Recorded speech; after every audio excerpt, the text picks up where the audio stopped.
আচ্ছা, তারুণ্য আর গতি এই দুটো জিনিস যখন একসাথে মেশে তখন কি হয় বলুন তো?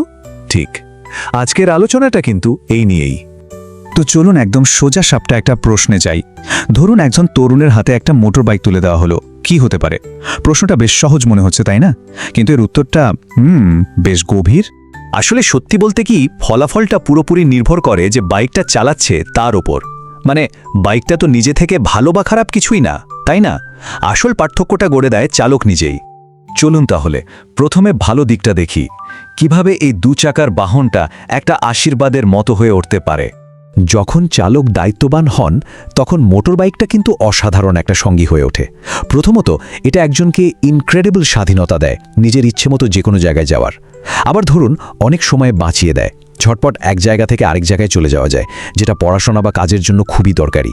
এমনকি পরিবারের দরকারে ছুটে যাওয়া বা নিজের কাজগুলো ঠিকঠাক মতো করার মাধ্যমে এটা কিন্তু দায়িত্ববোধও বাড়িয়ে তোলে।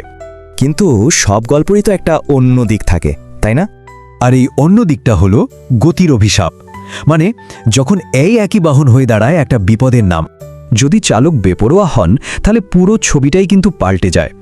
তখন এই গতিটা হয়ে ওঠে অন্যকে দেখানোর একটা বিষয়, আর সেখান থেকেই শুরু হয় অপ্রয়োজনীয় স্টান্টবাজি আর রেষারেষি, যার সরাসরি ফল হলো দুর্ঘটনার ঝুঁকি বেড়ে যাওয়া।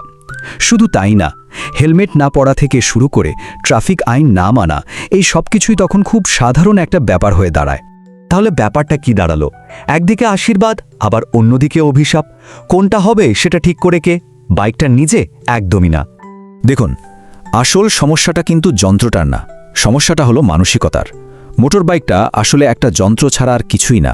অনেকটা জানেন তো, একটা ছুরির মতো, যেটা দিয়ে আপনি ফলও কাটতে পারেন, আবার একটা দুর্ঘটনাও ঘটিয়ে ফেলতে পারেন।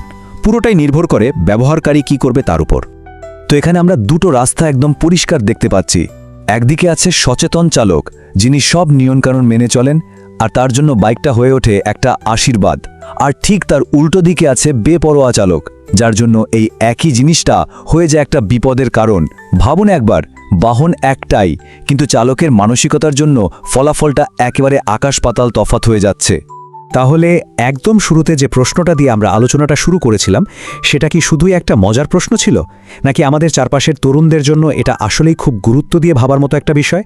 এই ভাবনাটা না হয় আপনাদের জন্যই তোলা থাকলো।